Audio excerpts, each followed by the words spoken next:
We live.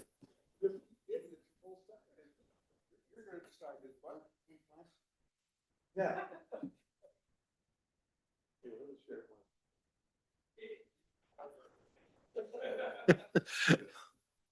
What's that?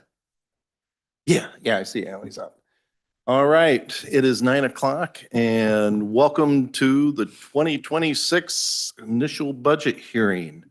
And, or actually, this is the budget overview. So I'll call the meeting to order, and Becky, would you do the roll, I please? sure will. Jim Sheeline. Here. Rita Acree. Here. Tom Kitson. Mike Book. Jason Anderson. Aye. Tom Wilson. Ally Huss. Here. All right, and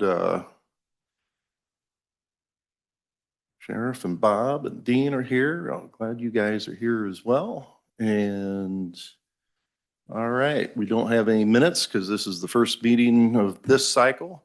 And so we'll just go straight to, if you're looking at the agenda, we go straight to new business and Reed, have at it. Revenue projections. Sure. So I do want to comment a little bit on the process this year. We have implemented kind of a new system through our accounting software to hopefully help both myself and department heads make, putting in their numbers for their budget a little easier. Clay's here. I don't know if you want to comment on your experience using the new system, but relatively easy. Yeah. Okay. Yeah. So that we got that process set up in place, and kind of where we do our claims is kind of the same place and kind of a similar methodology and workflow, and it'll just kind of allow us to keep a better track of where things change throughout the process. We've got several different stages. Department heads putting in information. We'll obviously then have the budget hearings where they can come and speak about their budget, their requests, and then we also have different stages for us to make adjustments and also be able to share that back with department heads for discussion throughout the process. So, And that's the, my view that. my viewpoints, yep. And will be, the committee will be integrated into that. Yeah, we can, yep. I mean, I have a question out to our accounting software about one thing that hopefully they'll get back to me today on, but there's a few different ways we might be able to do it. The only thing we just want to make sure is we're protecting you guys from being able to go in and change too much accidentally. Right. It is new. So, but yeah. And there's certain committee members that we really have to look out for. Sure. But, yeah, so that process is going pretty well. We purchased it this year. It's like $600. Whereas a lot of budget softwares are the cheapest ones are trying to get us to buy some $20,000-$25,000 a year software. So for the bang for the buck, I think is pretty good with this and helps us organize. But to move into our revenue projections, if you can take a look at what is up on the screen. I will say this is very early on in the process. We're using information that we have at the moment, and we will refine as we get closer and closer to year end, where we should have better understandings where some of our intergovernmental revenue is coming in or continuing to come in, as well as we'll have better information for our levy calculation. I want to start off with our biggest source of revenue, property taxes. So right now, the state has already issued what the CPI that will be used in our PTEL tax calculation will be, and it's 2.7%. For context, last year was 2.9. The year before that was 3.4. And I believe the 2 years prior to that, we were actually capped by the 5% because CPI was above 5%. That is effectively capping what we can request on existing EAV value. And then, Then the other piece for us is the new construction value that's coming in. Been in contact with the assessor's office. They have an estimate right now of open permits of around 36 million in EAV. What is in my calculated number up there is about 18 million, just to be conservative. As we get closer and closer, they will have a more finalized number. I think last year, for context, we kind of at this particular meeting assumed 18 million as well. Sure. Reed, Yeah. does this estimation and increase to the $36 million, is that take into account the projects that are abated to the enterprise zone? No, it wouldn't, right? Because I mean, there's the way that those abatements work, right, is there's basically a cap, right? There's like a base level of EAV that they have. So like we get the property tax up to a point.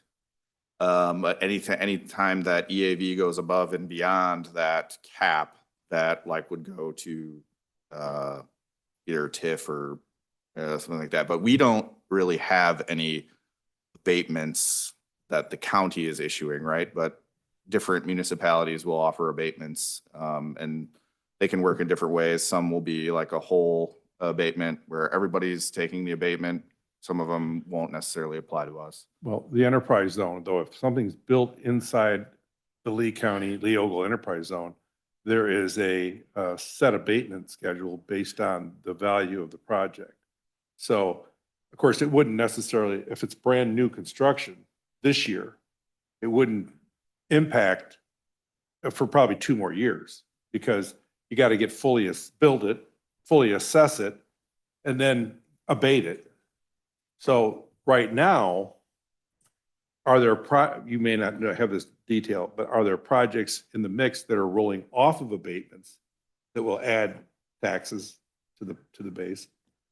I think that's a question for downstairs. Yeah, that would be But- within the And- assessor's office. Yeah. I think the numbers you're using though is off of the permits they pulled, so that would include that new construction, I would think. Yeah. 'Cause even though they're So, abated, I guess what I will say is when we've done this process in the last few years, right? The pulling of permits is kind of how they've looked at this and figure out as we get closer and closer, what projects are gonna come online, what aren't, right? When I look at like kind of that last number that they gave us, which is in October, they're really close. And when you look at then the reports that we get kind of in April out of the clerk's office, when they do the tax extension, that's the new construction number that's coming in. Right, And that is right. the new value that we capture. So I'm making an assumption here that because that number is so close, I would say that the number that they're giving us is the true new construction that we will be able to capture. And they probably calculate the abatement into it. Yeah, I've But- always thought, and I would have to have somebody come upstairs, tell us, but I always took it that the way that enterprise zone abatement worked is that, say, $100 million valued project, and the 5-year abatement, that first year is 0. Of course, the second year is going to be the 20%. So you'd have 20 million that would be considered new construction against PTEL. And then, and then you'd end up being to the 100 million in the 6th year. And yeah, so when you're saying it like that, I would pose another theory. Because the abatement really kind of applies to the property owner, right? But that doesn't mean that the new construction value doesn't show up on the rolls. And so therefore it would still be available for us to capture. But because that particular property owner is getting the abatement, it gets spread out to everybody else. That makes sense? Well, I understand what you're saying. That could have a negative impact to the other taxpayers. If we're recognizing that, again, that $100 million project within the EAV as full new property, and then we're abating it after the fact of recognizing that first year is actually And- net and- negative. There's a complication in all this that I learned in my years in being in economic development and putting together the ordinance for the enterprise zone. If something's built in the enterprise zone, it has, depending on the value of the project, it could have a 6-year tax abatement at 50%. So the governing bodies that are, receiving revenue from that property get 50% of the new value, right? And they forego the 50% for 6 years. But at any given year, there's abatements that are rolling off. And so Mhm. that's increasing Mhm. the revenue to the governing bodies. So when you start to think about planning ahead, you should really have a very clear schedule of what abatements are rolling off in what year and what are they valued at? Right. Because that's new revenue. Yeah. That's new No, revenue. That's. In fact, it's new revenue from the moment that the abatement goes into effect because you're getting 50% of what was 100%. So, I think that's something we need to have somebody from And- downstairs. well, there's bring one up other to us. complication to this So- too. School districts used to have a real fight with me about these tax abatements until they realized something. If the property being abated is in an enterprise zone, when it comes to the state of Illinois, they're blind to that new EAV. So in other words, the school's not penalized by the fact that there's an enterprise zone and they're not getting that revenue. The state does not look at that new revenue As part of that formula. as part of that formula. Yeah. So Right. it's very, very convoluted. The Department of Revenue is where you go to get the answers to all this. But there is abatements rolling off, which is bringing new revenue, and and even new projects are bringing more revenue. So it's something for you to think about when it comes to planning ahead as to where these abatements roll off and add revenue Right. going forward. And that's why it's important that we have a constant, pipeline of new development and Right. the expansion of the tax base. So just So- a quick note. I mean, we do meet with, the entities that we partner with the abatements, and we meet with them every year and look at where the abatement schedule is, tie that back to the assessment office and make sure that we're we're tax bills are set up accordingly for them. So that is a process that we set up, like with the enterprise zone with Andy, and they're tracking it downstairs, on where that is on any abatement schedule. Right. If that makes sense. But that's something that we don't see. And I think that's Jason's point, is that we don't see what that schedule's doing and where that impact is. And projecting So- the budget forward, you need to have, an idea what those values are going to be. Ally, did you have a question? I saw some hand movement around, I thought, or not. Okay. Sorry, I thought I saw something there. Okay. Before we move on, going back, and always, with having new committee members and whatnot, does everybody have a good understanding of PTEL? Because that's something that we deal with constantly. We refer to it.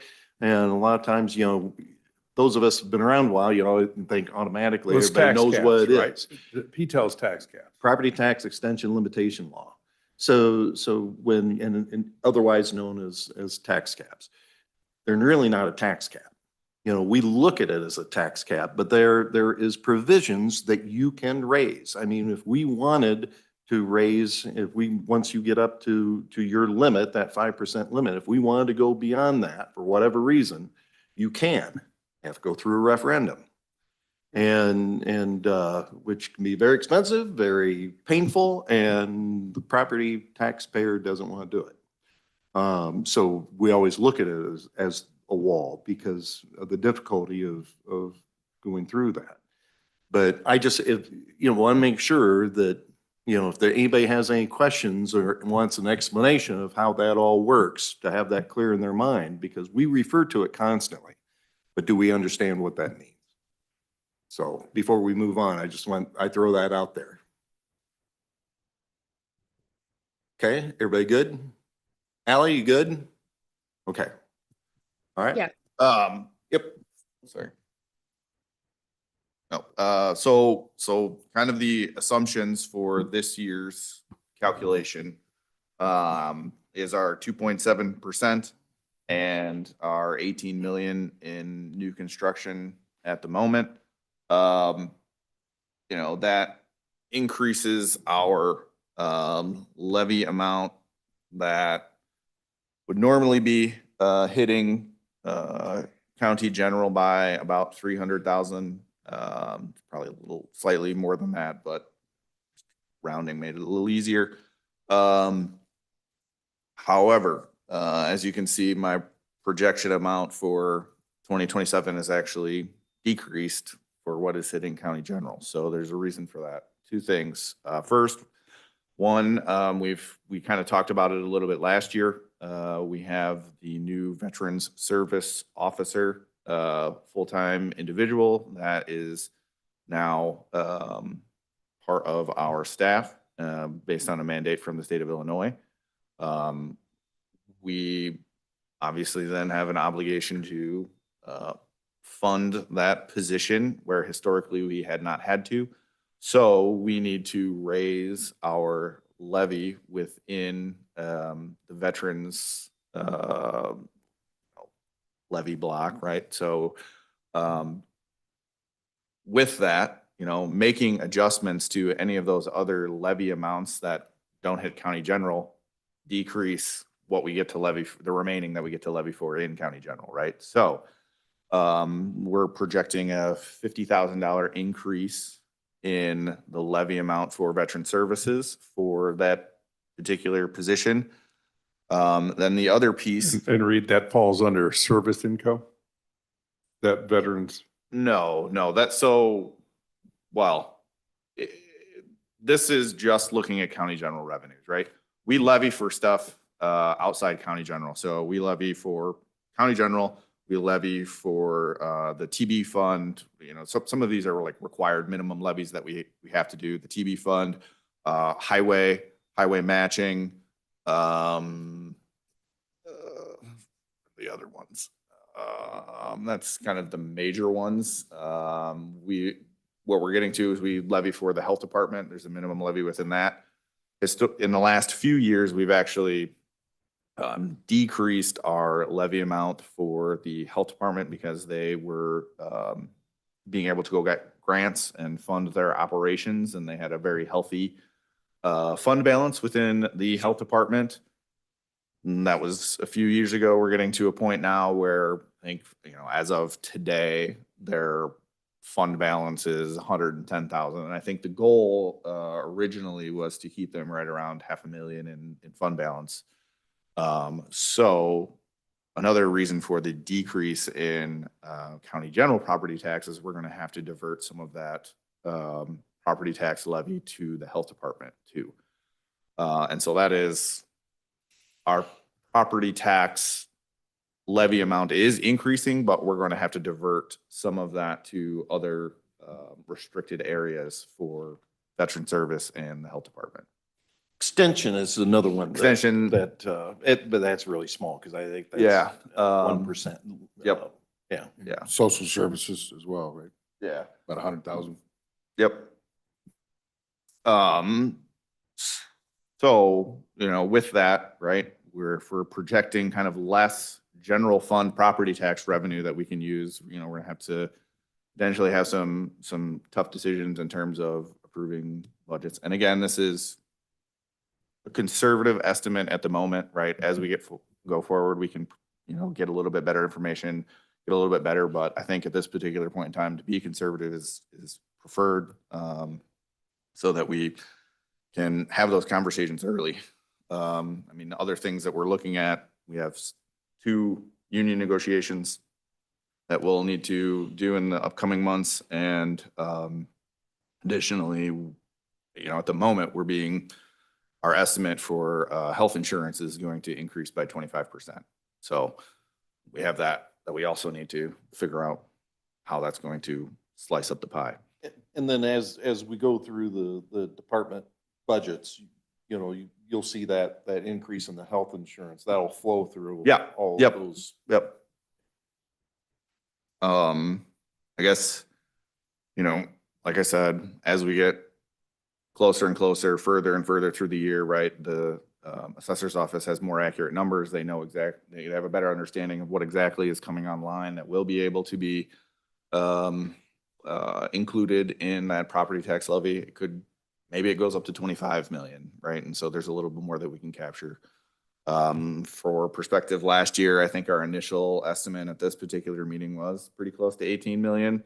And it actually turned out that a few larger projects were slower than anticipated. And so as we got closer and closer, we had to refine our number down to about 10 million. And that's exactly what it was when, you know, we actually got the reports back this year from Extension. So I guess any questions kind of on that property tax calculations and the reasons why it a little lower of, you know, of what is actually going to be hitting county general this year.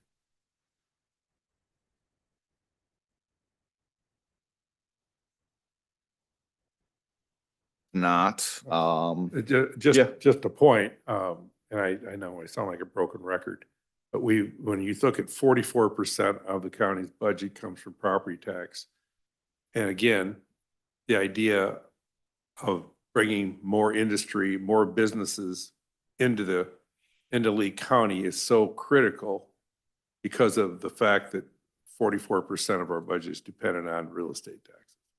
And, you know, in my experience, you know, in the 20 years I was in Rochelle, and we added about $200 million over 20 years to the tax base.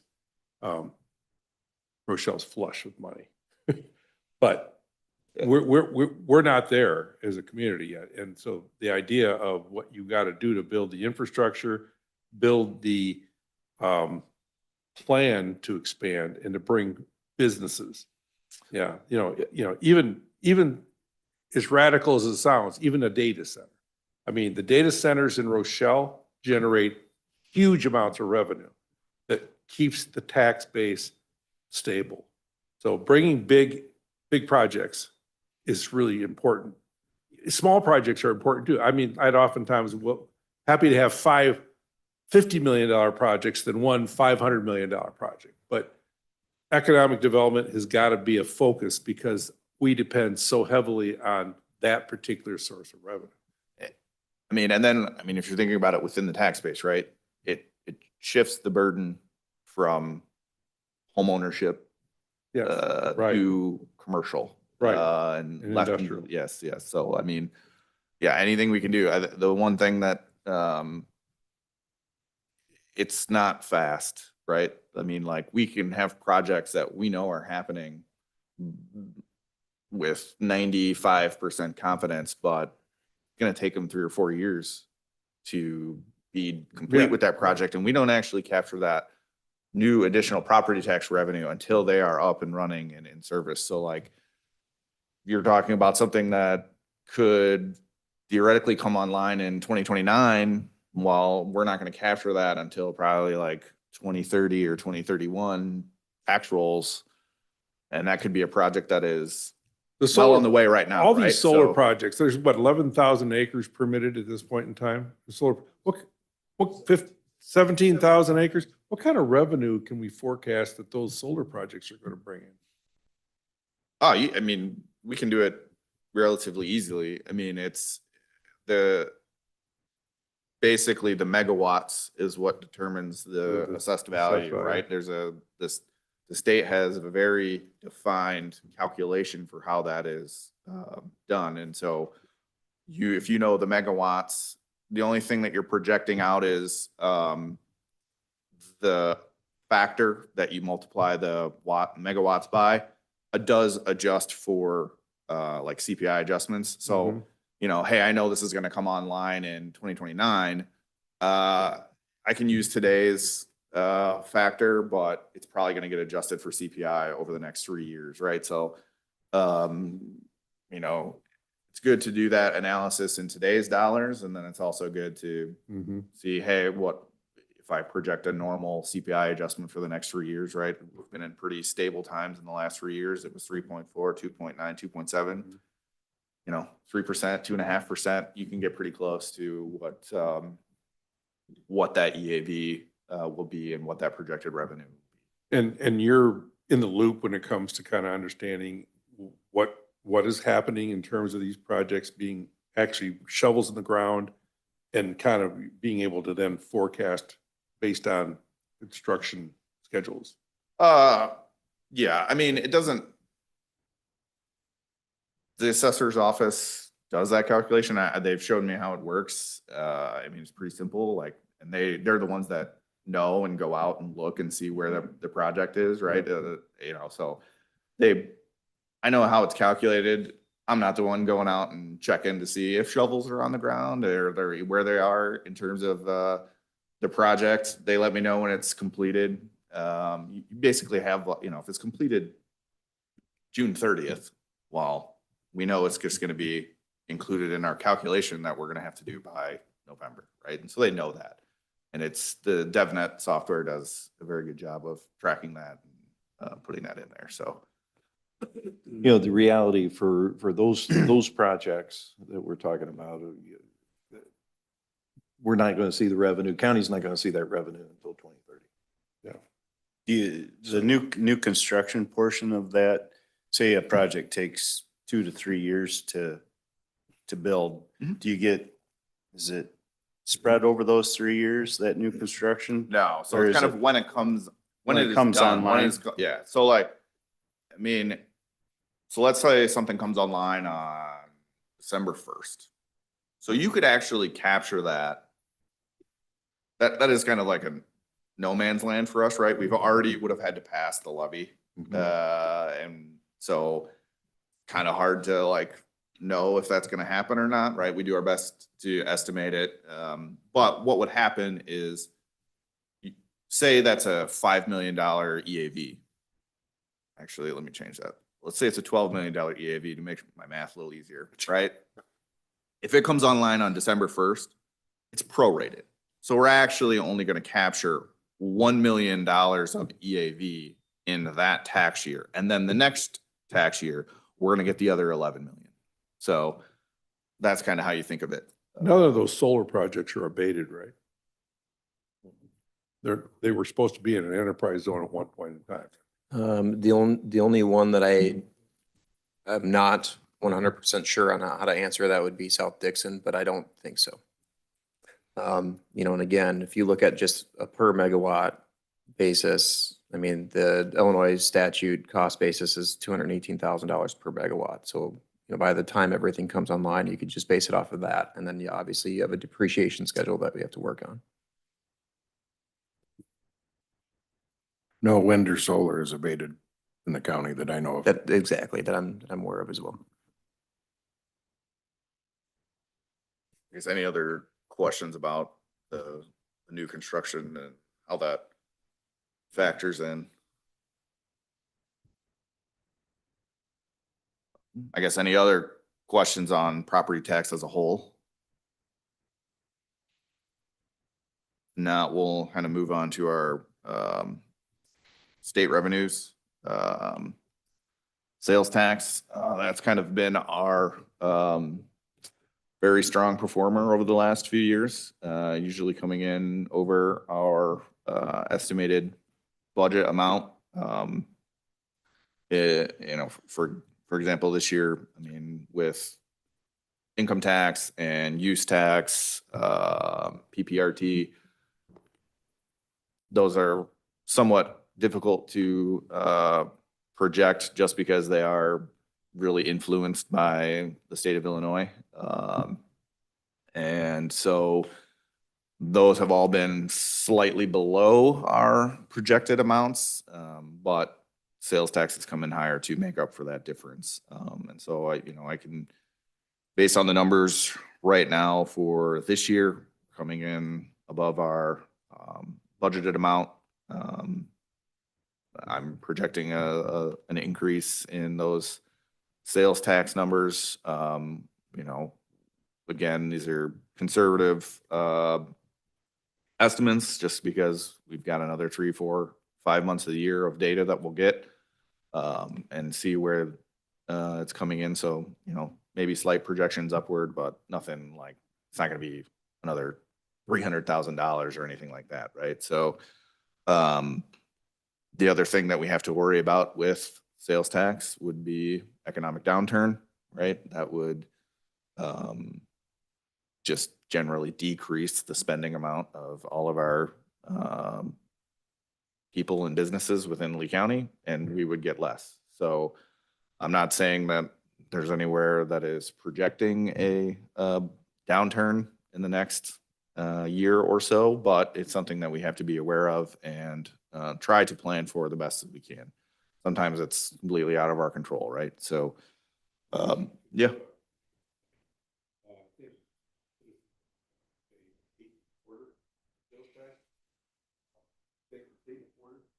This- In the city of Dixon. In the city of Dixon.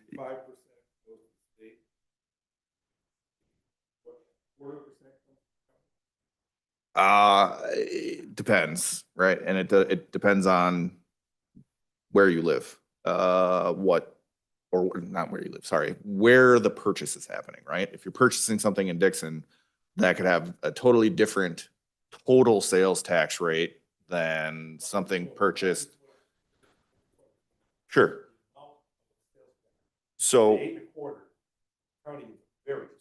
Yes, so the county's portion, kind of two different buckets as for sales tax, right? So any sale that happens in Lee County, whether it be in a municipality or an unincorporated area, the county gets 0.25%. For sales tax at a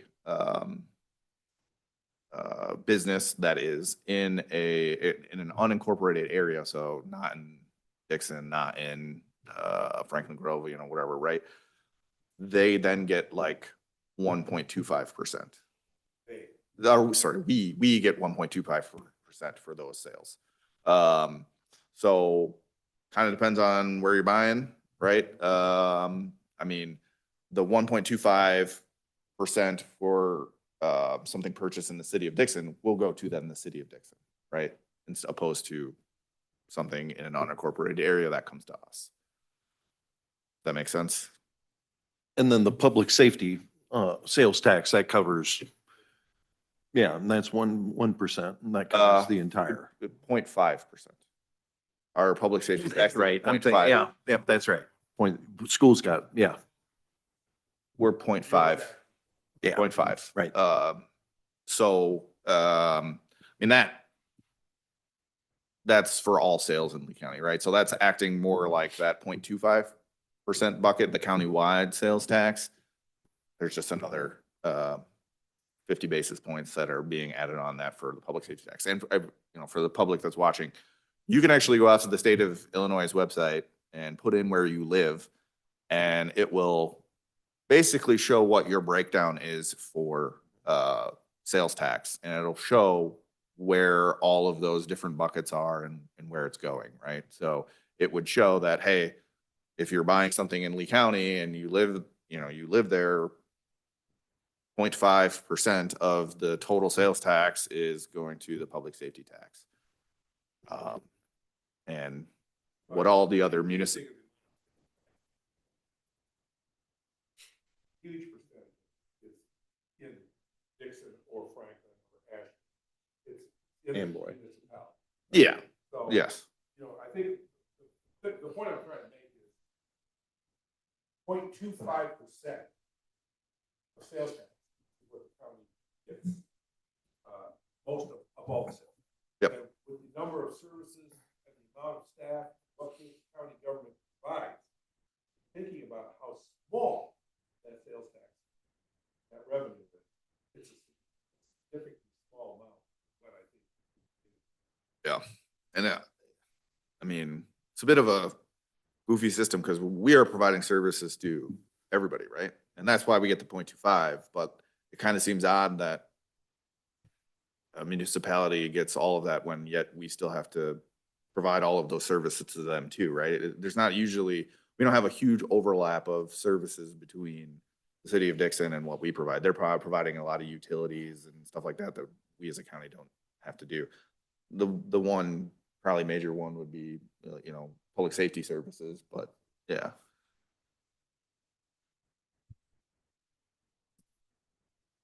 I guess again, coming in stronger than we had budgeted for last year, so I am projecting an increase in those sales tax numbers. We did have that one down month, which kind of probably made my projections a little more conservative, but as we get the next 2 or 3 months, we'll be able to see where they're coming in.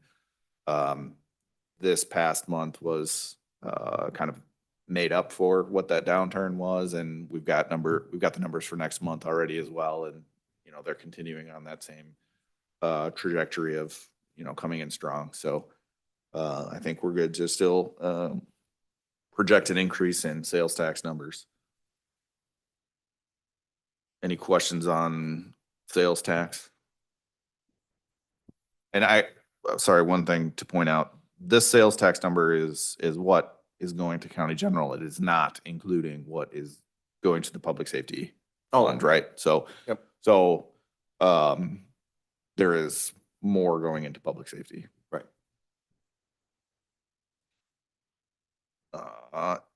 Income taxes.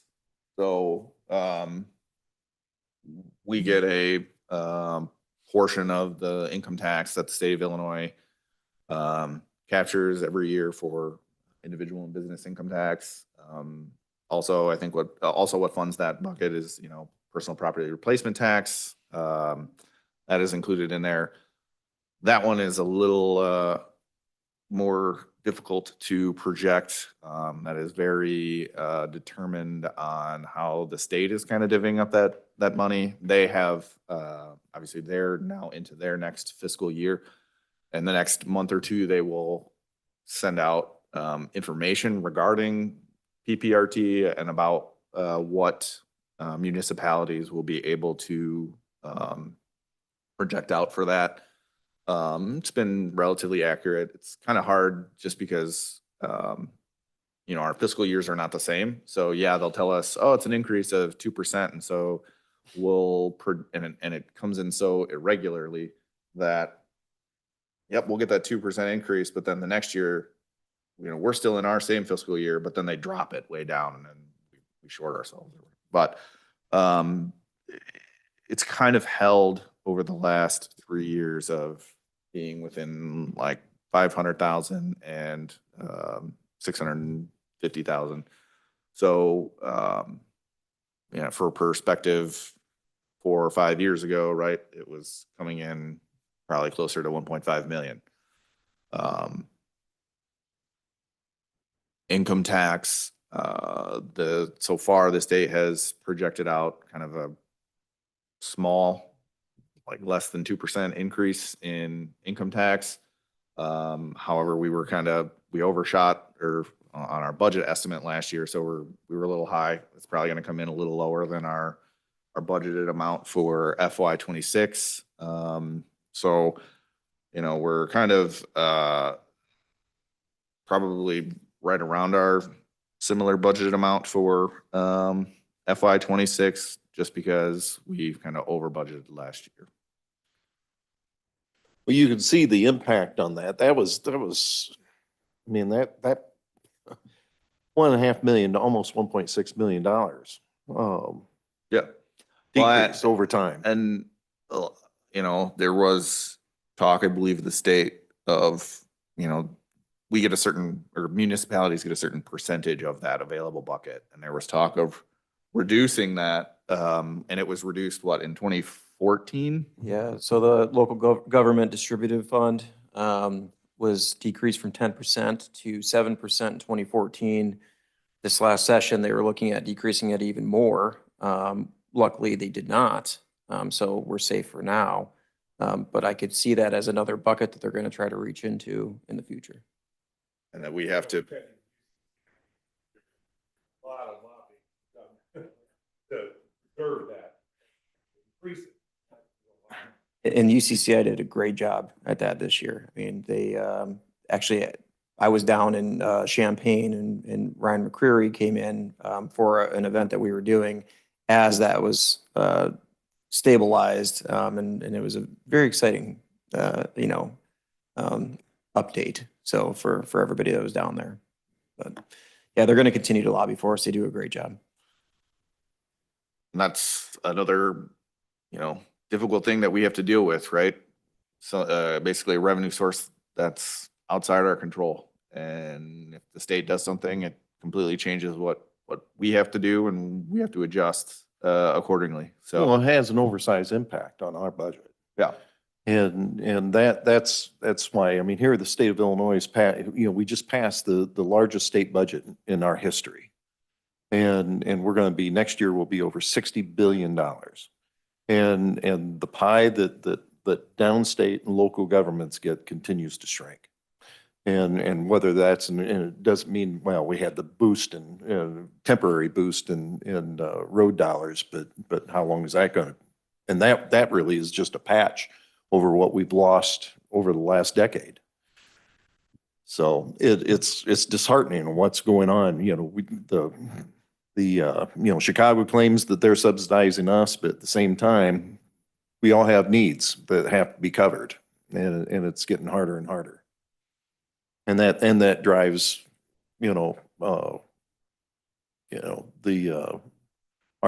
people wonder why when my assessment goes up, why does my property tax continue to go up? Well, here's why. Because we still have expenses that need to be met. X number of dollars, you want services, there's a cost to that, and we have to meet that with the dollars that we have available because they're not coming from the state. Yep. Okay, soapbox over. Sorry. No, I appreciate it. Included in that, the use tax, also, just to mention it, historically, we were getting $500,000 in use tax, or anywhere between 400,000 and 500,000. Now, I think we're going to be lucky to get 100.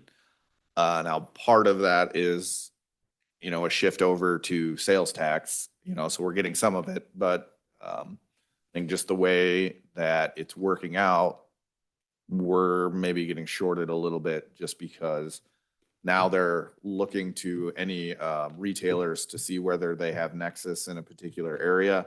And so then it's shifting from paying a use tax to the state of Illinois that then gets distributed based on population to a sales tax, where now if they have that retailer in that district, then that sales tax money is going basically to all the municipalities. So within can you that explain the district. difference between sales? I clearly understand sales tax. Yeah. But use tax, difference between sales tax and use tax.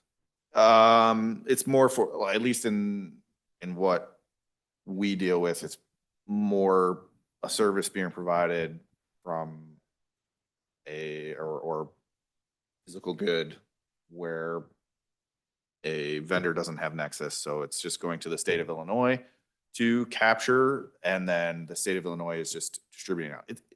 Is it a In service all- tax? Is it like a barber? No, no, or no, something? no, No? no. It's a good, right? So it's the same thing as sales tax, except for they don't know where it goes, right? We're just still capturing a sales tax, but since there's no nexus, it's just going to the state of Illinois, and then the state of Illinois is distributing. So the difference between use tax and sales tax is only whether or not a vendor has nexus in where they're selling it to. If they don't, then it's going to the state for use tax and being distributed to everybody based on population, versus if the vendor does have a physical location in that municipality, they're getting the sales tax. That makes sense? Kind of. So a use tax is tied to the fact that a business outside of any government, the business didn't set up its infrastructure to tie it to its geographical location. So therefore the state disperses it amongst the whole population. Correct.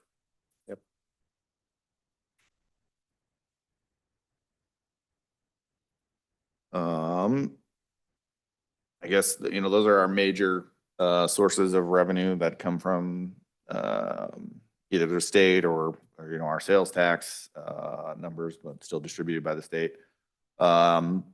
Any questions on either of those two? I would think that we'd be, you've got the projection of -2. Are we bottoming out, you think? I think that's more of a factor. We were just a little high last year and, so far Illinois' projections on those are very low, like sub 2%. So, it's more of probably, bringing them in line with, the actual, what's actually gonna happen. Okay. Fines and fees, those numbers are, we can kind of go into all of them, but those are a lot more, developed by the individual department heads. Some of them even include a significant number of, departments for them to be, realized. For example, Clay, right? Like Clay issues or someone in Clay's department issues a ticket, right? That person can go to court. So state's attorney's office has to be involved in terms of prosecuting that, getting it, obviously per ticket, right? They can just choose to pay it or whatever, right? But goes to state's attorney's office, they have to move the process along once there's a judgment on it. Then it goes to the clerk and recorder's office to actually collect it, right? And then the circuit clerk will distribute that out to all of the places that it needs to go, right? So I think we're probably a little low in terms of our estimate at the moment. But it's compared to some of the other ones, it's a lot of little buckets that add up to a relatively larger sum. We probably will go through more on the individual department budgets, but I think that can probably be revised up just a little bit. But to just kind of go into all of the information there.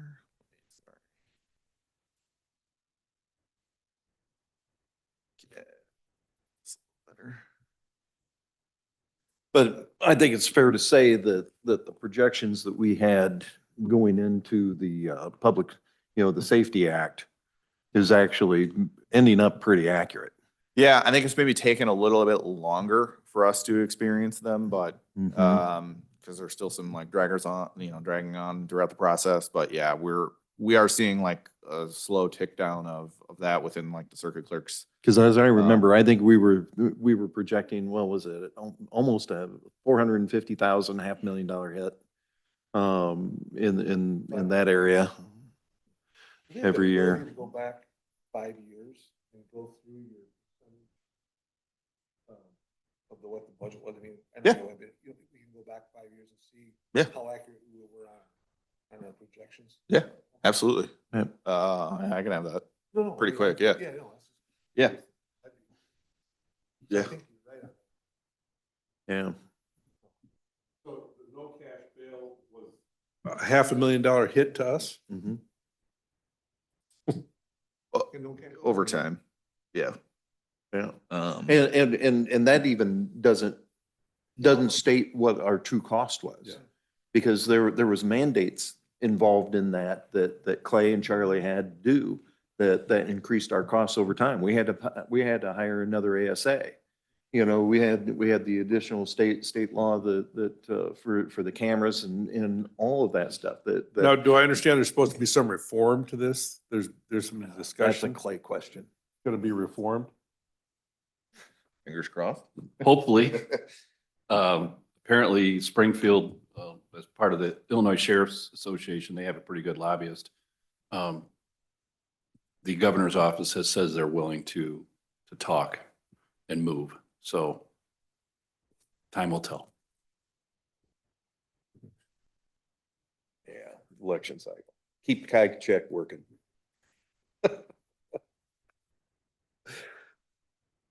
Well, just putting that in perspective, that's $500,000 for Lee County. There's 101 other counties.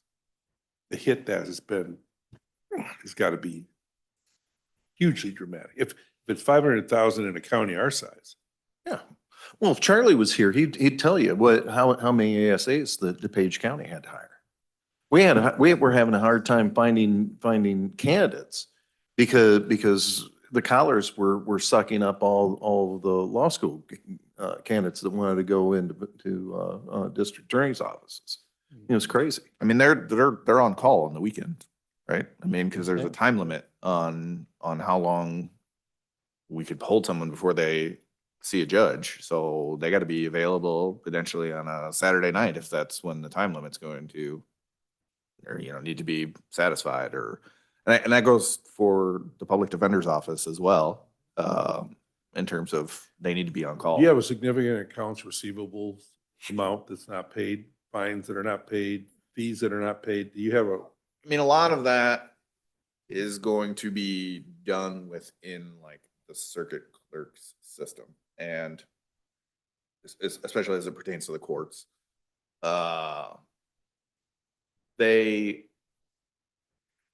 mean, the way to think about that is they might, but that'd be like the accounts receivable for the treasurer's office when property taxes go out, right? Yeah, we got a $94 million accounts receivable, but that's not all Lee County's money, right? We get a portion of it. Theoretically, you could probably dive down into what exactly that will be in the core system, but it's also, you know, probably almost harder than, you know, accounts receivable collections within a private business. It's hard to get people to pay when either they skip or they move states, the law don't system have where- any money to pay for yeah, it. You know, well, I mean, I have a relative who been in a lot of trouble with the law. She owes at least $4,000 to the county, and she's out running around. She's free to go. She has no intention of paying. There's got to be a huge amount of money that goes uncollected. yeah. I mean, if you want to ask Amy or Shannon, they're going to give you probably a lot better answer on what that exactly is and what percentage of that is Yeah, that comes to Lee County. That's actually a really good discussion to have when Amy comes in, for you guys to have with her and how, because I don't think as far as when we do our budget, we're going off of historical numbers, but there is that float out there that never gets collected. But that's not part of our budget. We don't budget for that. Just keeps accruing because these are repeat offenders often, aren't they? Yeah.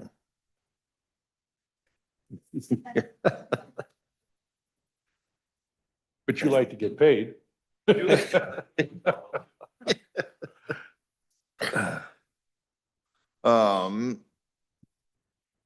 guess, you know, any questions on the fines and fees? I mean, a lot of that is through the court system and public safety. You know, some of that is zoning fees. You know, we're kind of in a interesting place in terms of zoning, because for a while, you know, when we had really big projects, we got to collect a pretty large permit fee, and then the state changed it, and then it changed it to that consulting fund model, where we as a county established a ordinance that said, hey, you know, if you have a big project, you need to fund this consulting fund. I believe what's in the ordinance is $100,000.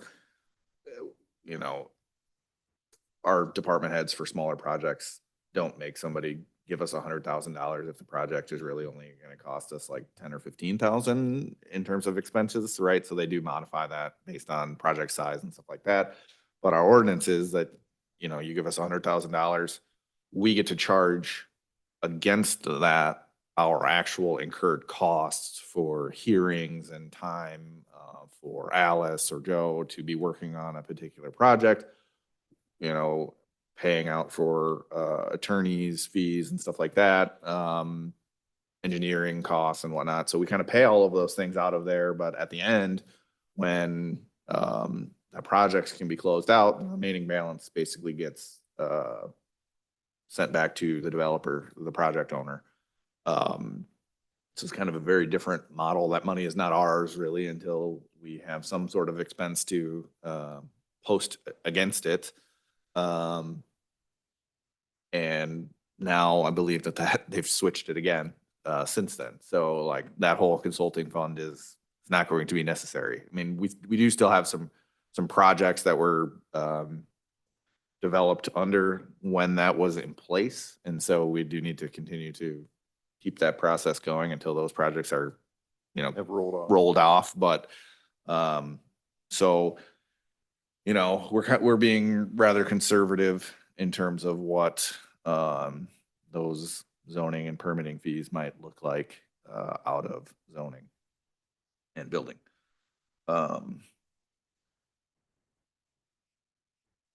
I don't know, you can kind of see what is making up that bucket. I guess if there's any, questions as to any particular, line item in here. I know some of them pretty well, some of them we might need to talk to the subject matter experts.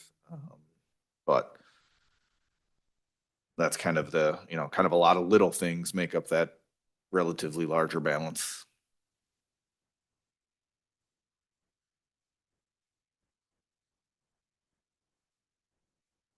There are no questions. I'll jump into the next service income. Again, that's another one that is kind of a few different smaller buckets that add up to a larger bucket. It's a little more user friendly. Dispatch fees, that is what 911 kind of, or the ETSB of what they collect in terms of the tax on like cell phone, what they collect that they are able to share with us because we supply, 90% of their employees, right? So they provide us a portion of that to help pay for our telecommunicators, township assessment reimbursement, right? That's our, since we don't have a whole lot of township assessors out there anymore, that work is falling on our assessment office, and we are then charging those townships for that service that we're providing to them. And we need to make sure, and we need to make sure when that comes, we have the assessors come up, that we're adequately charging those townships. Because I know those multi-township assessments districts, they've been charging, and levying for assessors. And I know specifically to the one I live in, they have a large fund balance. Yeah. And that they've built up over the years because number one, they weren't paying their person that they had and to the work, so they were building money up. And I don't want to rape them, but we need to be Well, yeah, I mean, assessing that or, charging them adequately. Yeah, I So- mean, it's a great question. 95,000. If we're talking about like wage dollars of a particular person, what is that like? Based on our average wages, that's maybe like 1.5 Maybe, yeah. people, maybe Maybe. not, maybe Maybe one a 1.3 quarter. people. Yeah, Because of factoring in health insurance and all of the other, that's right. That's Right, right. so- So as soon as I saw that number, I thought, we're not charging enough. And is that because we're also having to hire help and That's right. people to do that, right? So it's a good question to ask. And those townships are levying for this specifically. And so when they levy for it, that is kind of the only thing that can be spent on, right? So like, And they that's should. why some of those multi-township assessment districts are building up large funds. Yep. So, Some of the other things within this particular bucket is kind of the state of Illinois reimbursement of wages for the departments and elected officials and department heads that they they do reimburse us for. The big one would be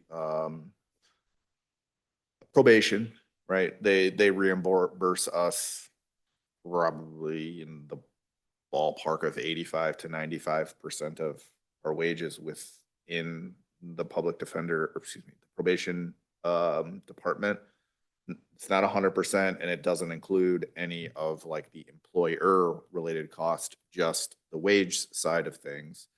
But you know, that's a relatively big item within this bucket. Obviously the public defender, state's attorney, and sheriff reimbursements from the state of Illinois are larger amounts. What department does the probation department fall under? Well, it's probation. Is it under They're the kind of sheriff's their department? own, they're State's part of attorney? the, no, they're part of the court system. They're Circuit. their own department. Okay. But so like, they're under the judicial circuit, Okay. with So like circuit more of a clerk? dotted line to the county, right? Same kind of thing with, I would say, public defender too, right? Like they're under the judicial circuit, but they have dotted line, clerk's office. And who's the director of probation? Stacy Stewart. Okay. And she'll be coming, right? Yeah, yep. But yeah, they, you know, they reimburse us a pretty significant, you know, the state of Illinois reimburses us the majority of their wages. Now they have other expenditures and stuff like that, you know, we have to pay for. But we do get a lot of their wages reimbursed. Another one that's probably increasing a lot more than what it has in the past is our public defender reimbursement, right? We've got Will now as a full-time public defender, which comes with some certain requirements of matching in terms of wage, a percentage of the state's attorney's salary. State of Illinois will reimburse us 2/3 of that. Similar, they were reimbursing us 2/3 of our part-time public defender, but when we switch to a full-time public defender, we have to meet a certain wage requirement for that public defender. So I see that there's a separation between the reimbursement for the sheriff and the state, and there's public safety reimbursement. So the public safety reimbursement would be where we are providing specific services out of the sheriff's office for I'll say a municipality, right? So like we're providing a specific number of hours of service for deputies to be in Franklin Grove, for example, or in Paw Paw, or we're providing a CRO for Sauk Valley Community College, right? So like that's, hey, you know, we're providing, it's not just the normal operations for the sheriff's department. They're actually having a specific deputy do specific work and meet a certain requirement out there. So, you know, the big ones are the CRO, right, for Sauk. They've do a pretty, you know, they have someone out there almost full time, right? And they even, I believe, One officer? provide us money for vehicle usage and stuff too. So I mean, it's a I think a good setup. Some of those others, I think it depends on the municipality, but maybe we're providing either 20 hours a week or 40 hours a week of So do you service. negotiate that arrangement and how much they're gonna pay and all that? So that's the public safety reimbursement versus, hey, the sheriff's wages, the state of Illinois reimburses us 2/3 of that. Some of the other things in there, like the state stipends for other offices, like the treasurer's office, the clerk's office, clerk and recorder's office, or excuse me, the circuit clerk's office, the assessor's office reimbursement. So, you know, there's a few other smaller items in there.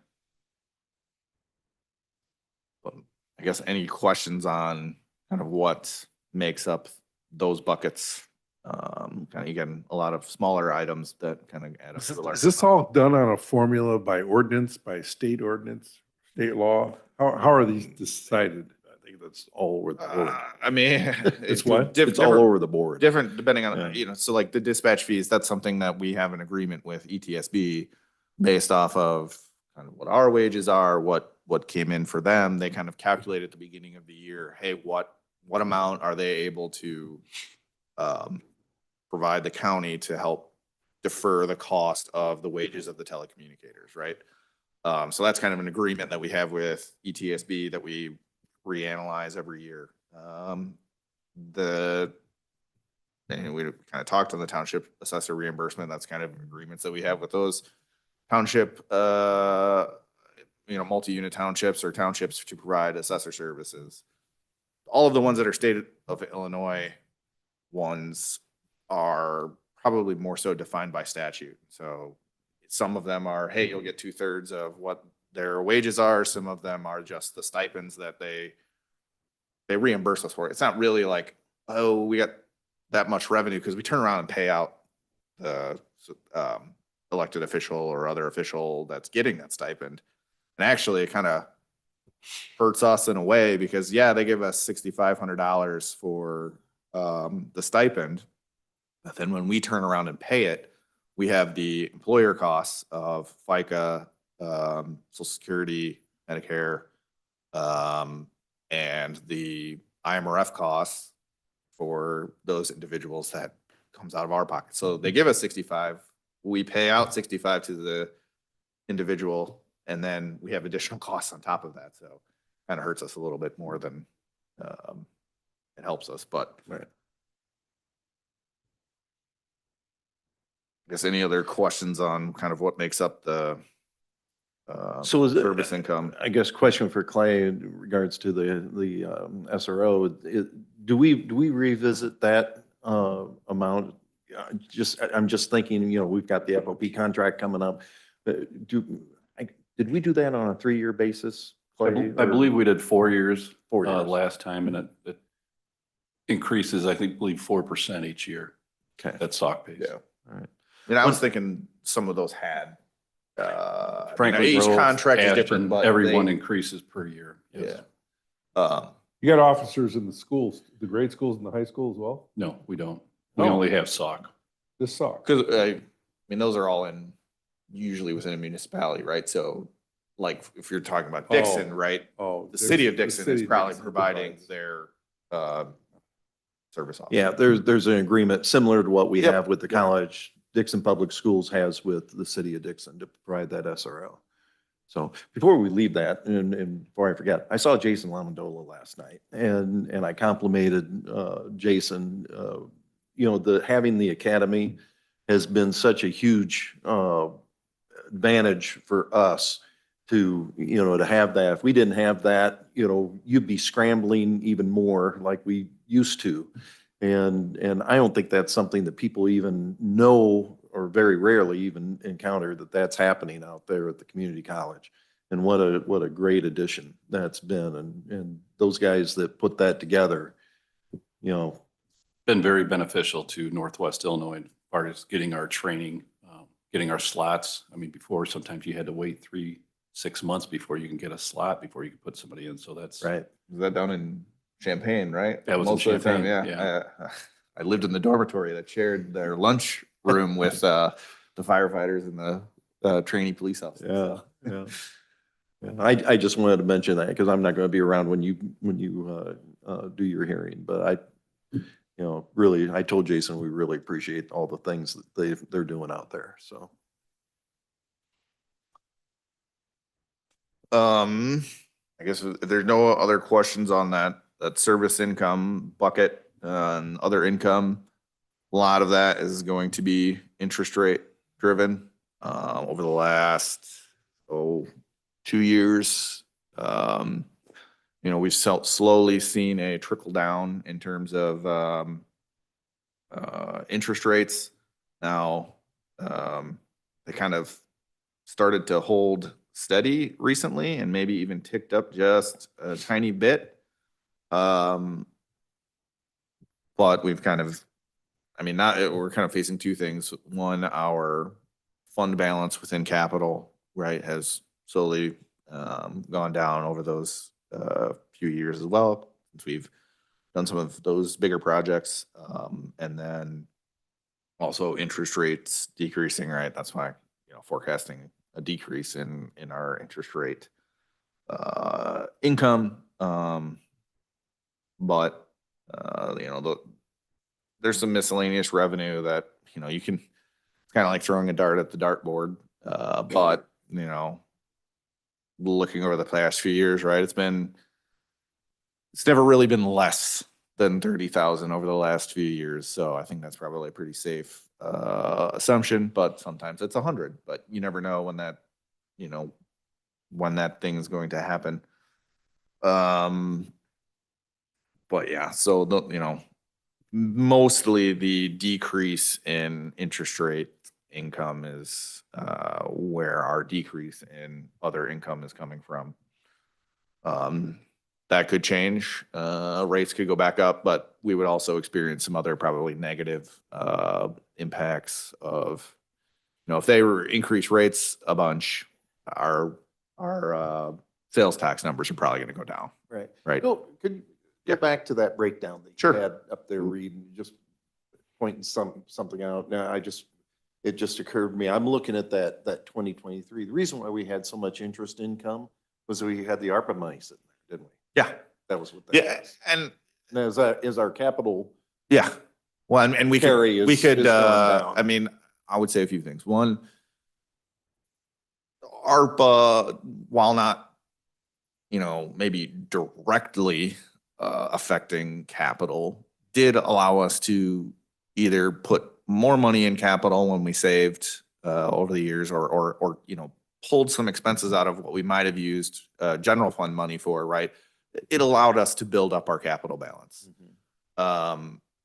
That, which, allowed us to make more interest in capital. Also, we got to keep all of the interest income from ARPA as well, right? So we kind of just plug that back into our general fund interest income revenue. And so, yeah, for those years that we had a very high ARPA balance, we were able to capture a fair amount of interest income. And it was high interest rates, higher than what we're experiencing Right, now. right. Yeah, we were probably closer to 4.5%.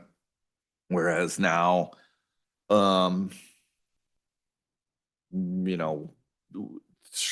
on CDs, maybe like 2.85 for some of our more liquid money. But we don't want to work. It's almost, for some time in there was kind of a negative yield curve where the longer you went out, actually, the less of a rate they were willing to give you. Right. But generally, we don't like to keep that money locked up longer than a year. We'll maybe go out to 18 months for something if it's really good, but we have kind of a schedule of CDs that periodically are, rolling off throughout the year. So if there ever is a need for a cash influx in a particular month, we generally have a CD rolling due. So we could capture that if we needed to. Yeah. Yeah. But we have 4 million in CDs that we use, right? So, and and I guess the other thing is that's commingled money, right? So like, what makes up that $4 million balance in just CDs is going to be county general money. Not at this particular moment, right? We're at the swing of the year where our actual fund balance in county general is negative, right? But capital, solid waste, public safety tax, all of those funds that we can kind of commingle as a, there's no statute requiring us to have its own bank account, which there are some that we have that way. It's kind of a group, we get to pool that money, which it helps us because we actually get to have better investment options, right? We have more flexibility in terms of what we're investing in. Whereas like if you had to keep if you were in an accounting system that could not do that, grouping, you might only have $50,000 in public safety that you could invest in a CD. And so you might have a whole bunch of little, smaller CDs that the bank's not going to give you as good of a rate, smaller, right? Whereas Yeah. being able to commingle actually helps us and improves our ability to invest that money. Right. And who makes that decision? The treasurer. Treasurer? It's this, I mean, statutorily, it's the treasurer's office. Their invest- job they invest is the custodian of all county funds.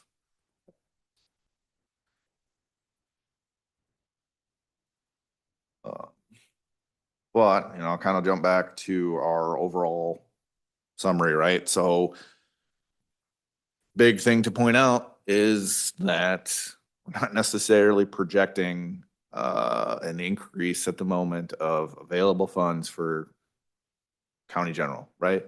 Now, what is this? These numbers don't include, and historically we've done it this way, but doesn't include any transfers that we're potentially going to be doing, right? We, over the last 2 years, we've budgeted a transfer out of capital. There's a transfer usually for the excess in solid waste money, right? We have the $2 million fund balance that we need to maintain, which we do. And then we can basically transfer the excess out of solid waste to county general or capital. Yeah, wherever. I probably missed this when I stepped out, but where's solid waste income fall into? It is not in here, right? It's in its own fund. This is really county general money at the moment. Okay. But, you know, there are, you know, we've budgeted for a public safety tax now that, you know, I think last fiscal year, FY 25, right, was our last year where there was still an interfund balance between capital and the public safety tax fund. That capital kind of loaned some money, I believe, for equipment and stuff like that to get the jail up and running. That anytime we had excess public safety money, we would pay that down. I think we had originally said we were going to pay that down over 15 years as it was available, and we were able to pay it down significantly faster. Our sales tax money has come in very differently than I think the initial projections on For our the public on our safety. bonds to our favor. Yes.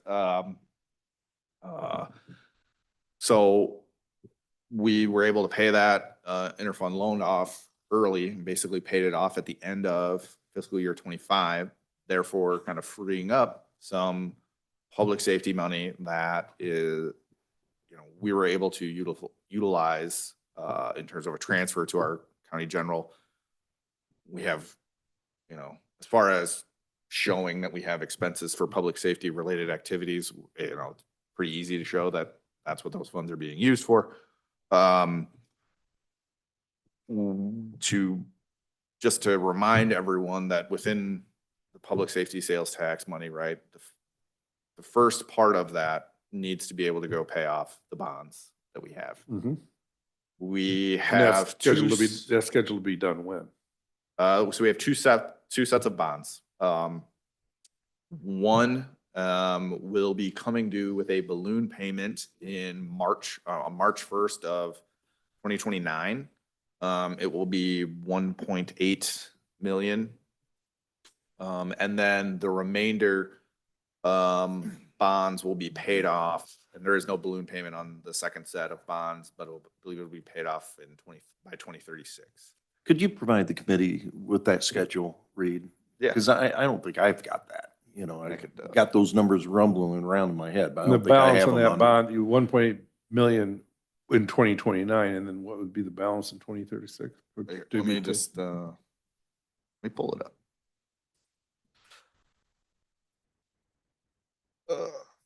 So, this 2017 and 2019, accounting firms like to name our bonds based off years. So those are the two different sets of bonds that we have. This 2019 bond, this is the one with the maturity in March of 2029. Yeah, it's a little over 1.8 million that we'll have to pay. Then kind of the 2017 bonds are kind of the remaining, right? So we'll be paying just shy of $700,000 a year in bond payments, whereas right now we're paying a little over $1 million. So, you know, when we pay that off, it'll increase our ability to spend within, or to utilize some of those public safety funds, but it's my intention at the moment to save what we can every year of public safety money, of excess public safety money, to be prepared to pay off that 1.8 million in 2029. What's the interest rate on that second bond, do you know? They're both very low. And that's why I would rather not refinance if we don't have to. We would definitely have to refinance at a higher rate. Still less than 3%?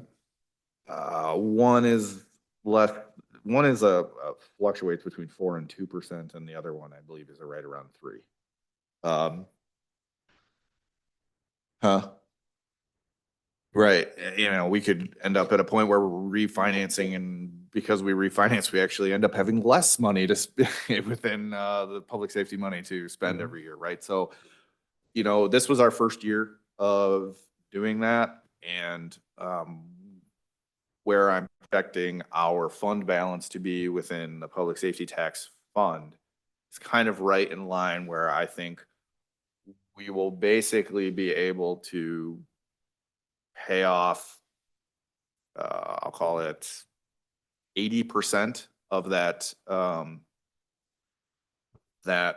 balloon payment in March out of the public safety fund. The remainder of the year, you know, it'll be kind of an interfund loan from either from, well, it's kind of everybody, but capital, county general, to make up the difference. I basically think we'll have about 1.5 million in public safety tax available to make that payment. The remainder of the year, we'll continue to collect public safety tax money, and by the end of the year, we will have had enough to totally pay off those then interfund loans to those other funds. So that public safety tax will have a positive fund balance by the end of 2029. And, you know, we've done, it's not like a formal, hey, interfund loan. It's just because we have that pooled system, it creates its own kind of interfund loan within our cash balances. So,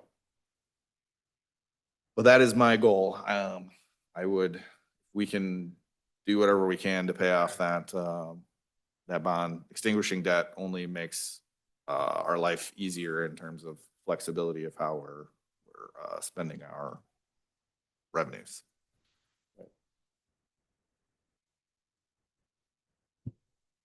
Very good. I guess what kind of, where we were at when we started talking about that, right? Like, so these numbers don't include any of those types of transfers yet. And historically, that's kind of, you know, what we've done in the past at this particular meeting. So bearing that in mind, right, where we're at from a projection of some of our major sources of revenue, you know, we're pretty flat, and we are going to have some things that we're going to have to plan within this budget, right?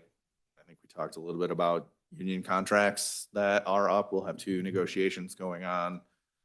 From a percentage of employees underneath union contracts, you know, it's probably 50-60% of the employees under union contracts, right? That we'll have to be negotiating for this year. The other piece that is a big kind of factor that we're going to have to put in here is, you know, we've gotten an estimate from our health insurance provider at the moment that is like 25% increase in health insurance costs. You know, a dollar amount of, you know, what is that on a increase year-over-year basis is like almost $500,000. So that we'll have to find room for in our budget. $500,000 increase? Increase. So those are And yes, fun And the job com- in the next the- few months for, The for, compounding rate of that, because, as Oh. wages increase, those costs increase beyond the premium increase. Hmm. So, Forever. forever. Yeah. that, again, those are preliminary, they can change. We actually experienced a small dip in our premiums as of July 1st because of a program that Susan got us in. So, I mean, can premiums go down? Yes. I wouldn't, if they're projecting 24, it's not gonna be, we get to September, October, and I go, oh, they're only 3. Yeah. Like, so, we're just gonna need to Those be able days to are plan, gone. yeah. So those are some of the larger expenses that we're going to have to manage, throughout this budget. Obviously, they're slightly unknown. The health insurance is a little easier to project, but, the Health Insurance Committee is also exploring options of different providers, right? So there's a chance that it could look different than the 25% increase, but we'll just know as we move closer and closer. Is there a county government co-op? for That is what insurance? we are in. Yeah, It- we're it- in- it's in be- the- it's beyond even a county. It's kind of municipal level.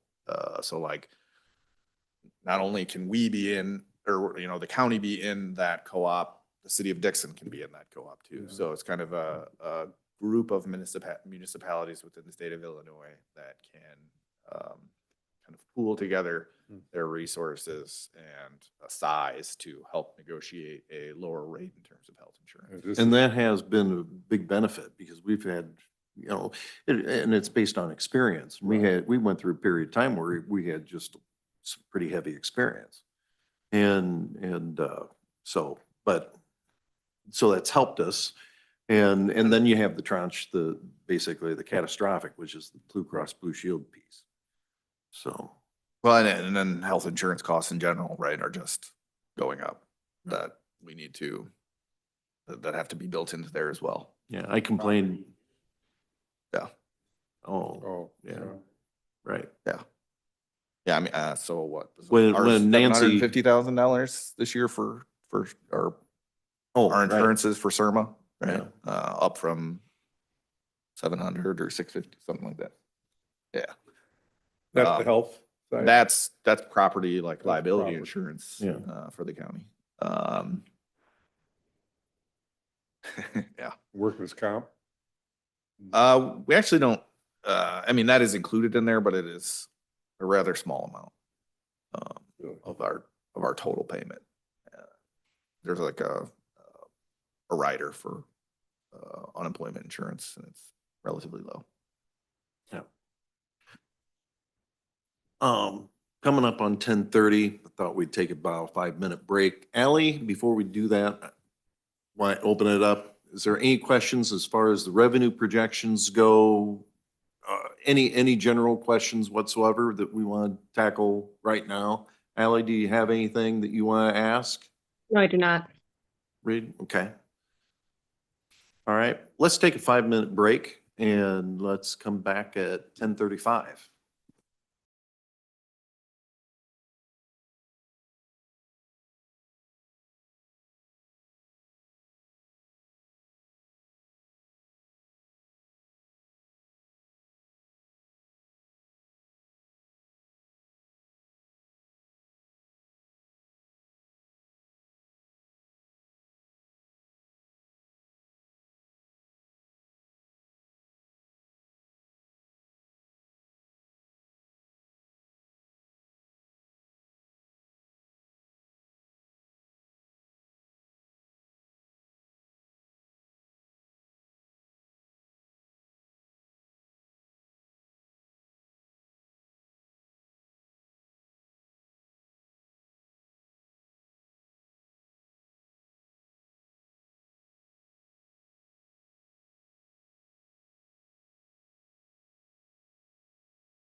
So as far as the draft budget overview, and kind of what we do and how we do it, would be, we do have that new process in place, right? But I don't think that'll really change things materially of how we look at things and when we look at them in the process. But we kind of go from this particular meeting, talking about our revenues, where they're going to be, to then going into the individual budget hearings. I believe the first one is our social services one. And then we move into individual department heads. And I know there's a schedule out there of who's going when, but we start moving into those. And I guess I'll give you my process of kind of how I let those come to you guys, right? I do review every department's budget.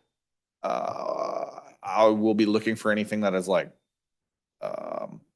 wildly outside of what my expectations might be, and maybe ask a question so that I know why it's changed before it gets to you. But I won't really make any changes to those budgets because I want the department heads to come and explain what they're asking for and why they're asking for it, right? Right. So at that here, and allow the finance committee to question them on those either increases or whatever, and what they're wanting to add into their budgets at that meeting. The only thing that I really probably touch and might change for them is just their wage information. It's a little easier for me to calculate some of those items just because I know, or I can have the detail of who's on our health insurance. I know that it's in, what the potential increase is going to be. I know what the changes to IMRF are going to be in terms of what the employer side is. So I just go through their wage information and everything that kind of pertains to that and make small adjustments for what their wages will be and what is tied to that.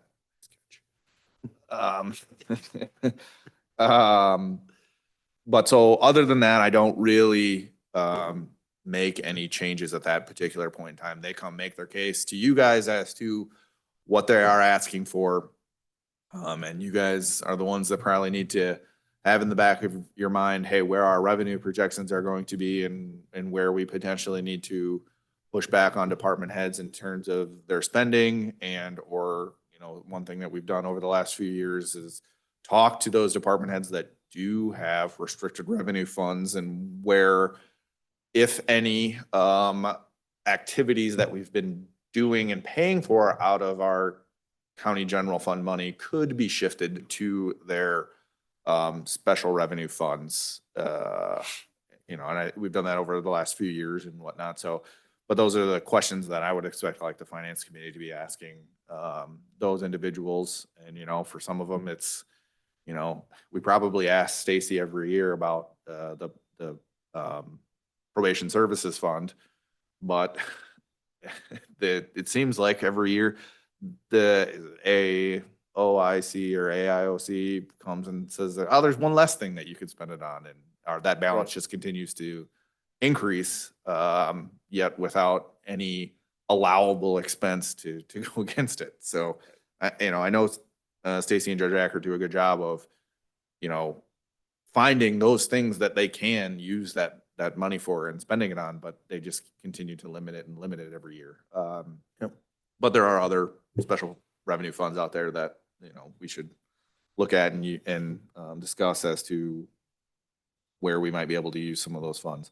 Well, and you mentioned it, Reed, in regards to like the health department. The health department, at one time, we were carrying over $1 million in health department dollars that it was county dollars that the health department, it was basically allocated. We've, over the course of probably 6 years, we've been working that down, and now we're, as you pointed out, we're to the point now where that's been expended.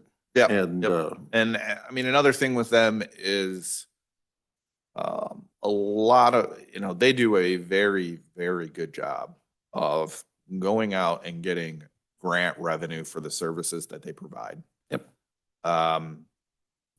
Just the problem is a lot of those are federal dollars, and that has been drying up over the last 18 months, 2 years, right? So, that is something that they have to manage and look forward, or, look forward to see, where that's gonna happen. And we as a county have an obligation to fund a health department. And Yes. so, some of the services that they provide, if they do not have grant funds for them, they don't provide those services, right? But there are still a bunch of services that we do as a county need to provide. Yep. For example, the tuberculosis fund, right? Probably people think that is kind of goofy, that we still have to have Quaint. that. However, we still do get tuberculosis patients. It probably went quite a while where we didn't have one, but then we did have one, and it ate up the balance. And there's basically a minimum balance that we have to.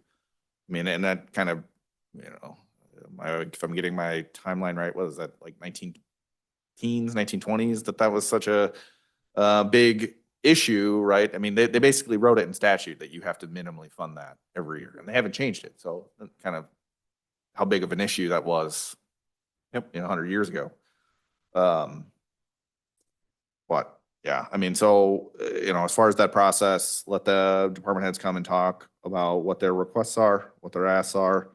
And then once we get through that phase is when the finance committee, as well as myself and Jeremy and stuff, right, have to start going through those individual budgets and Bringing things together, yeah, the fun part, right? always. Getting our expenditures in line with what our projected revenues are going to be. So, I guess that's the draft budget overview, the process, right? Once we get through those department head budgets, then we'll start going through and over a few meetings, right? Then we'll get to a place where. I think the budget hearings schedule, is that posted on the website, Jeremy? I know it's on board, but do we have that posted on the website? The budget hearing, Yeah. the count, Yeah, yeah. Okay, so it is on the calendar. So for people listening at home, that first hearing is Monday, the 3rd, starting with social services. And then following day, Tuesday, budget hearing day 1 is probation, health department, and veterans. And then it goes Thursday, the 6th. And we skip and go to the 18th, and we'll wrap up. And so hopefully have the budget wrapped up, preliminary look on the 25th of August. So we've got a month to get this worked through, so. Yeah. So, last item on our new business is capital, and where we're at. So, obviously we still have some larger projects that are in process, throughout this year. What I have up on the screen is kind of our most recent, capital report that is in the finance committee meeting, or that we go over. And we're currently at a fund balance of 6.5 million with some larger projects that are continuing to be spent down throughout the rest of this year. Just as a refresher of how does our capital fund get replenished. It is really only replenished through us saving more, or having revenues that outpace our expenditures within county general. And so then at the end of the year, if we are in a position where we can make those transfers to build up our capital fund budget, we do. Over the last 2 or 3 years, we've actually scheduled a transfer out of capital to help fund our county general, right? Now, I think in most of those cases, those were, we never had to use all of that money. We were, if we scheduled 200,000, maybe we only needed 100,000, right? So we got to keep that extra 100 in capital, right? But as part of our board resolutions, right, we have a cash availability requirement of 60 days. And when you start looking at what that number is, it's like a little over 3 million, 3.5 million. Obviously, it fluctuates over time, and obviously we have 3 pay period months, right, that are factored in there too, that make things a little goofy. But my point is that the capital balance, is not growing over time. It is depleting based on our projects, and so without help in terms of funding that, like ARPA helped us artificially, or not artificially, but helped us retain more of that capital balance and fund that capital fund with, without some of those things like big projects that come in, we're getting down to the point where we don't have a whole lot of extra, and we will not be able to support big projects that we most certainly need to do. We're sitting in a 130-year-old building, right? That continually needs to be maintained. And that's what we're here for. I Yeah. remember my first year, we had 5-year projections that Paula did, and we were out of money, and we were in negative fund balance by year 6. We make adjustments, and we set the priorities, and that's the job of, the folks here around the table. Yep. And in the bigger room of how we get there, and work within the constraints Yep. that we put into place.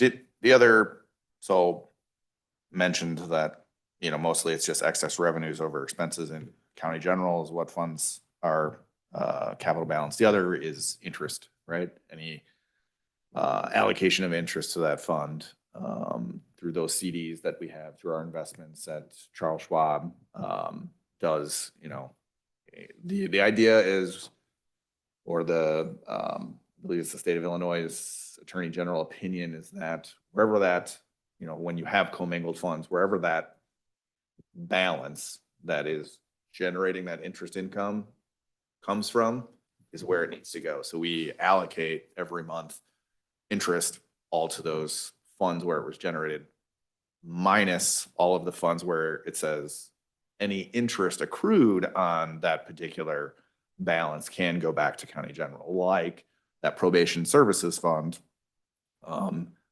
That is in statute, that any interest revenue that we make on that probation services fund does go back to county general. So when that is true, we take it back to county general. So in this process, have you already met with department heads to talk about their budgets? Do you get into, how does this work? Or maybe well, Jeremy does. I don't know who. There's always communication, maybe not formalized as far as what they're, if they have a question about, hey, how should I calculate this, or what should I potentially expect in terms of wage adjustments or health insurance, or sometimes they'll have a department head that wants to calculate that. Sometimes they'll just kind of leave those ones blank and say, Reed, please do it.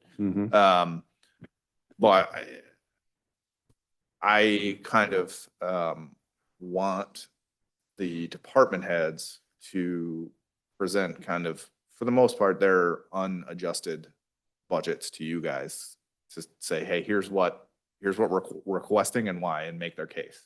And then after that is when we need to, get together and determine whether or not that's something we can accommodate or not. Yeah, from this point through the budget hearings, which is what Reed's saying, is the department heads will be, you're going to be seeing their drafts that they've sent in with their requests. And then going through those requests at each hearing date. After that, when we get to the end of our budget hearings, typically Reed and I will meet with department heads as we start making those adjustments to get everything balanced out. And that will be all the way up until we are ready to present that budget draft, in is that September, October? October. And that's, so up to that date, there's going to be a lot of work between Reed, myself, you guys, and the department heads to get things, streamlined and broken down into a balanced budget. So when Tom and I often talk about the private sector versus public sector, it's always the idea of trying to do more with less. Mhm. Do department heads come to you with the idea that, hey, if I could do X, Y, and Z, I could cut my budget? Yeah, I mean, case in point, we talked, last year with the sheriff's department, budget.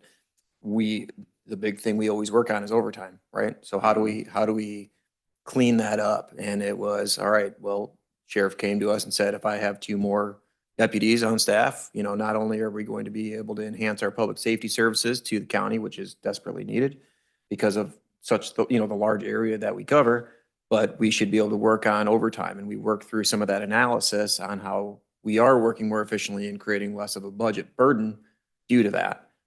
Again, we added staff, but we are cleaning up the other side of it, which actually costs us more on, from an overtime perspective. So yes, department heads do look at ways to obviously decrease their budget if possible, or create efficiencies within their operation. It's hard to do. I mean, it's just really hard to do. Another one from last year would have been the transition from a part-time public defender to a full-time public defender. I mean, some of that was dictated to us, like we were going to eventually have to do it no matter what. We just maybe didn't have to do it right then. But, with that and with that change, Jackie in the judicial budget was actually able to decrease the number of contract attorneys that conflict contract attorneys that she needed to be able to pay because we made that switch. Guess we'll wait and see what they propose, right? Yep. I guess, capital, we're not projecting, and we haven't projected over the last few years ways of funding that particular balance, and it's something we're going to need to look at going forward. And I know we have projects that need to be done, but there's not a whole lot of excess in there to play with. And so we may need to ask department heads and challenge them on what some of those requests are coming out of there. Jeremy, do you have a relationship with the USDA office in Oregon? Actually, I have a better relationship with the one out of Princeton, but Where? out of Princeton. Out of Princeton? Yeah. Okay, well, because there's a number of programs that obviously, capital programs that they fund. Yep. They have capital grant and capital loan programs that they do fund. Okay, so you're tied into that. Yep. Okay. Another piece that's maybe not necessarily capital budget related, but I think maybe tangentially is right. We got to remember that we are also in the process of trying to build out a new highway facility that, yes, I know we've gotten grant monies for, but maybe it's at the moment 20 to 30% of the total project cost. And yes, there are restricted revenues that can be used to pay for such a project. But we do need to then balance that with our ability as a county to continue to maintain those roads as well. And so where is that money necessarily going to come from? And obviously there's options for financing to stretch out that period, but even then, right, you will still be making a trade-off in terms of some of that restricted money for road use. And probably not gonna be able to pay for all of it. So where's the rest of it coming from? You know, the question of that, maybe I'll do a little commentary.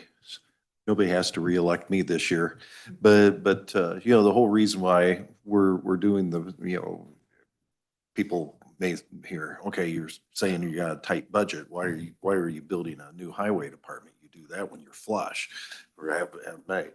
And that wasn't the case.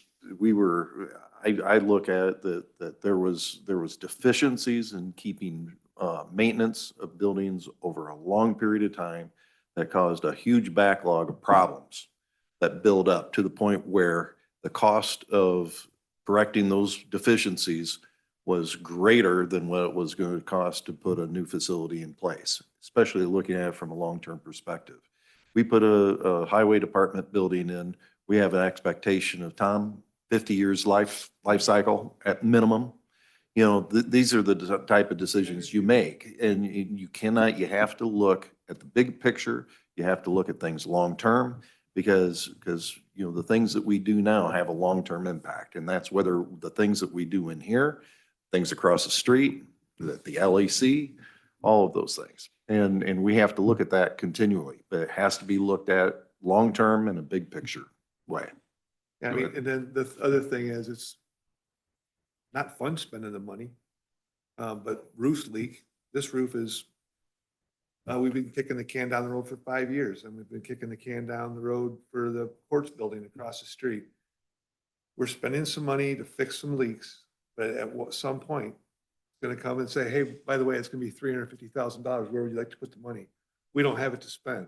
We're gonna put tarps in here and collect water? Yeah. No, we're not. We're gonna be reactive again instead of being proactive. And that's my whole thing is we're trying to be as fiscally responsible as possible as well with all these jobs, but there's gonna come a time where it's just not, we have to do it. And we either have to be ready for that or know that it's coming. And I've been saying it for 3 years and it's coming. So, and roofs are gonna leak and windows are gonna leak and we have these properties and we inherited these things and we have to take care of them. The end. That's the way I look at it. And it's cheaper to do it today than it is tomorrow. So holding the county garage back every year is 11% more. Every year we kick it down the road, it's another 11%. And when it's 11% of 8 million, you guys do the math. It just keeps getting more and more expensive. That's just the way that's just the way it's shaking out right now in the world. So it's time. I mean, county garage is something that is very necessary. But again, we don't want to spend, I'm not trying to spend the money. It's not my money to spend. I just don't want everyone to be surprised when these things come up because I've been talking about it for 3 years. Yep. A question, the $1 million for the case management software, 673,000 has been spent to date. Obviously there's another 330,000 roughly to spend. No, there's actually more than that. I mean, that's just what we knew we were going to spend in this year. It's Okay. closer to probably 1.5 or 1.6 in total project cost. Okay, and again, I sound like a broken record, but I'd like to know what kind of efficiencies or what kind of benefits we receive from that investment. You know, what, are we reducing staff? Are we getting things done faster, saving any money? You know, I understand software is a complicated thing and quantifying it maybe not be real easy, but it's a question that, you know, when you make that kind of an investment. And, you know, sometimes, you know, like you said with roofs leaking, and sometimes it's thrown upon us, right? I would say that particular situation, that wasn't just us going, you know what, I think we need a new software. Let's switch, right? It was, hey, the software provider that you have is kind of going, we don't have enough people in your market area based on, you know, I think they only were providing the software to 2 circuit courts within Illinois. And so they're kind of Winnebago. Yeah, and so they're going, it's no longer cost effective for us to update all of the software code to, you know, be within statutes required by the state of Illinois. And so I believe what they did is they came to us and said, well, since it's just you and Winnebago, anytime statute changes and therefore code and software needs to be adjusted to accommodate, we're gonna charge you guys, between the two of you, all of those costs that it takes us to update that software. And that would be, maybe not initially in year 1 or 2, but at some point in time, that was gonna cost us a heck of a lot more money than switching to a new software system, right? And so, you know, yes, in certain instances, switching to new software and whatnot, and I do believe this is an upgrade in terms of a software provider. So yes, there probably is going to be some efficiencies. What they might be, I don't know if we know exactly what that will be yet. And I The think other- that's the conversation that you can have with Charlie when Charlie gets in here and with Amy and the judicial people. Because my understanding is the communication, the piece that we're really going, that big advantage with Tyler is the integration of the offices. Yeah. So the communication, you know, when a brief gets filed and it just doesn't go to a single place, you know, it gets propagated out through the system. And that wasn't, you know, the old system, my understanding again, that's not what was happening. Well, and there were different systems that each particular office had that, you know, those maybe they communicated, but that probably costs money Didn't speak to to each other. Yeah. bring those things to speak to each other. So But as the system ramps up, those are the communications, Jason, that I think you need to have with those folks to Well, get and- an idea of how that's working out. And don't you think if you know that you're gonna have these questions, it'd be good to reach out to both of them ahead of that hearing, so they can be prepared Sure. to put it Oh, yeah. together, don't you think? Wouldn't that be fair enough? Yeah, absolutely. And I would think that they know that thing's cost us enough money. They know that those questions are coming too. I said that once about sixth grade. You were asking. Mhm. If there's any. If there's any, if there's not. You don't just spend $1.5 million to spend $1.5 million. I get it, but Well, if a company's You have not to have gonna it. support their program, you gotta make We gotta do changes something. and you gotta get the best thing you Yeah. can get for the Right. money you can get. It's after 11 o'clock. Do you have anything else for us, Reed? That you want to cover no. today? I'll Does the committee entertain have any questions. questions? Ally, do you have any questions? We're talking about capital, or if there's anything at all in regards to the process that you want to ask questions on, do you have anything for us? I do not. Okay. Jeremy? All right. Well, hearing none. Entertain motion to adjourn. Moved by Mr. Wilson, second by Mr. Anderson. All those in favor signify by saying aye. I, All Aye. opposed? our Motion next carried. meeting is the third of August. Yep, the third.